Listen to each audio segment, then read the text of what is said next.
Gure lankideak irailaren 13an Gorraizera bertaratu ziren, bertan harrera puntu feminista bat jartzera, udaletxeak erreztutako kaseta moduko espazio batetara bertaratu ziren gure lankideak, bertan gune hau ezartzeko, ez? Eta gauean zehar ordu batzuk bertan egotera.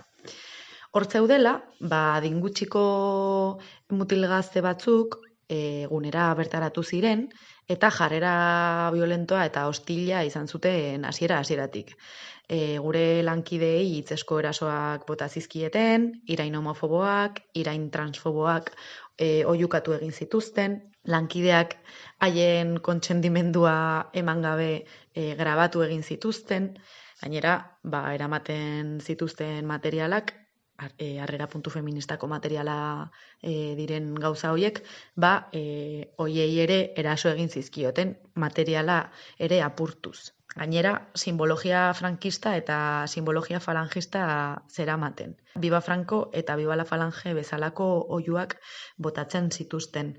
Momentu batean, udaltzaingoa bertaratu zen, eta udaltzaingoaren partetik jasotako erantzuna negligentea izan zen, arduragabekoa eta rebiktimizazio jarrera bat izan zuten.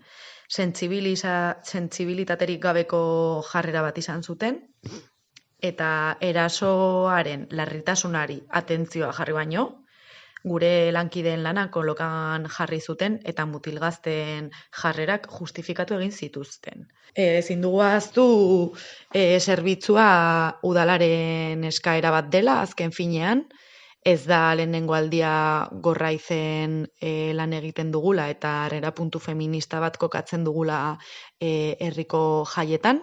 Udalak ez du inplikazio handirik izan erasoaren berri izan dutenetik.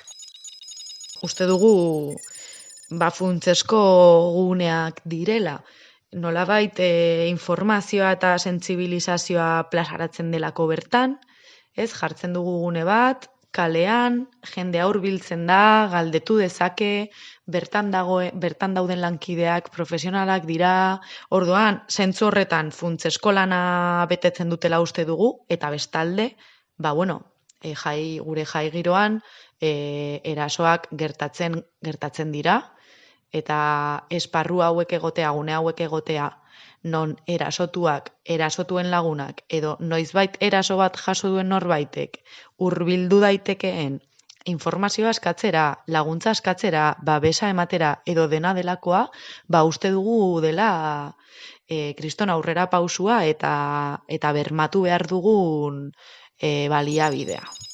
Egia da, azken aldian jarrera reakzionario eta matxistak areagotu egin direla, eta ez direla bakarrik gazteetan areagotu. Oinarrizkoa ikusten dugu hezkuntzatik lanean jarraitzea, bai informatzen jarraitzea, bai sentsibilizazio lanean jarraitzea, baita jarrera matxistei eta jarrera LGTBIQA+ fobikoei aurre egiten. Azken finean fasismoari aurre egin behar zaio eta uste dugu ezin dugula jarraitu horrelako erasoak eta horrelako jarrerak gutxiesten eta justifikatzen.